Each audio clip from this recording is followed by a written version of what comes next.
আমি আসলে এখন উপদেষ্টা, কিন্তু কয়েকদিন আগেও বিভিন্ন ইস্যুতে আমি আপনাদের মতন রাস্তায় বসে আন্দোলন করেছি এবং হাদি যেদিন মারা যান, শাহাদাত বরণ করেন, শহীদ হন, সেদিন একেবারে বিমানবন্দর থেকে মর্গ পর্যন্ত পুরাটা সময় আমি হাদির সাথে ছিলাম এবং আমি তাকে দেখেছি। আমি জীবনে কোনোদিন মর্গে যাই নাই, ওই প্রথম আমি মর্গে গিয়েছি এবং একটা পরিবারের জন্য, একটা সমাজের জন্য, একটা দেশের জন্য এইরকম একটা মৃত্যু যে কত করুণ, কত কষ্টের এবং বিচারের দাবি যে কত শক্ত হতে পারে, হওয়া উচিত, সেটা আমি মর্মে মর্মে উপলব্ধি করি। আমি আজকে বলতে পারেন হাদির একজন গুণগ্রাহী। আমি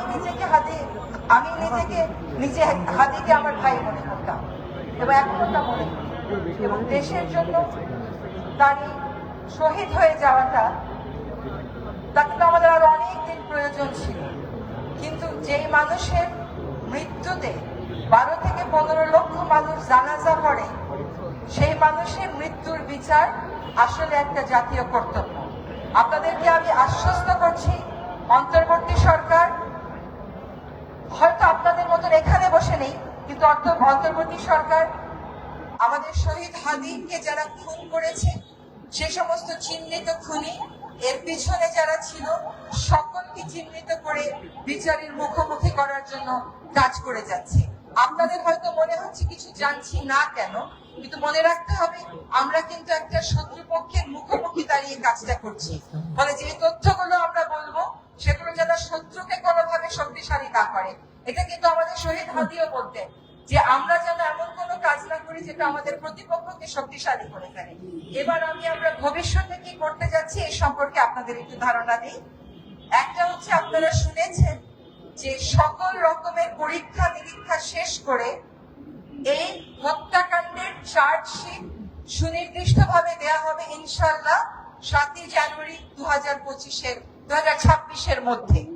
এই চার্জশিট দেওয়ার পরে অন্তর্বর্তী সরকার থাকাকালীন সময়ে যেন দ্রুত বিচারটা করে যাওয়া যায়, সেটার নিশ্চয়তা আমি আপনাদেরকে দিচ্ছি। ইনশাআল্লাহ আমরা থাকতে থাকতে এই হত্যাকাণ্ডের বিচার হবে। আমরা আরেকটা কথা একটু বলে রাখি আপনাদেরকে জানাবার জন্য, যে আপনারা আসিয়ার ঘটনাটা জানেন, সেই ঘটনায় কিন্তু 6 কার্য দিবসের মধ্যে বিচার কার্য সম্পন্ন করা গেছিল।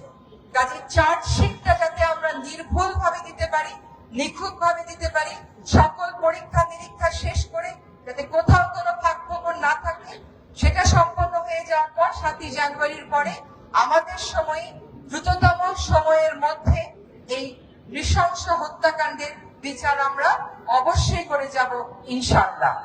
এবার আরেকটা কথা বলি, যে অনেক সময় অপরাধী যদি পালিয়েও থাকে, তারপরেও কিন্তু এটাকে আমরা ইংরেজিতে বলি ইন অ্যাবসেন্সিয়া বিচার। শেখ হাসিনার বিচার হয়েছে না, সে কি দেশে আছে?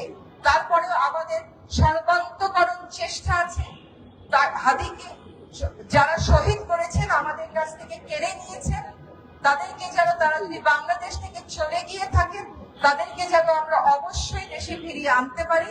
আপনাদেরকে আজকে স্পষ্ট করে বলছি, এই বার্তা কূটনৈতিক প্রচেষ্টার মাধ্যমে ভারত সরকারকে স্পষ্টভাবে জানিয়ে দেওয়া হয়েছে। ভারত সরকার প্রতিশ্রুতি দিয়েছেন যে তাকে যদি ভারতে খুঁজে পাওয়া যায়, তারা অবশ্যই তারা বাংলাদেশকে সহায়তা করবেন এই বিষয়ে। এই মুহূর্তে কূটনৈতিক প্রচেষ্টার এই বিষয়ে আমি আর কথা বলছি না। আপনাদেরকে বুঝতে হবে যে তদন্তের কারণেই আমরা আসলে এই কথাগুলো বলতে পারছি না। আগামীকাল সকাল 11:15টায় টিভি পুলিশ একটি সংবাদ সম্মেলন আয়োজন করেছে। সেই সংবাদ সম্মেলনে আরো বিস্তারিত বলা হবে। আমি কেন আরো বিস্তারিত বলছি না, কারণ কিছু কিছু জিনিস এখনো ভেরিফিকেশন বা সত্য যাচাইয়ের পর্যায়ে রয়েছে। আমরা একেবারে কোনো রকমের ভুল ভ্রান্তি রাখতে চাই না। আগামীকাল সকাল 11:15টায় টিভি পুলিশ যে সংবাদ সম্মেলন করবেন, সেই সংবাদ সম্মেলনে আপনারা আরো বিস্তারিত জানতে পারবেন। আমি আমার বক্তব্য এখানেই শেষ করছি। আপনাদের সকলের সাথে আমাদের আত্মার অবশ্যই মিল আছে, আমাদের চাওয়ার অবশ্যই মিল আছে।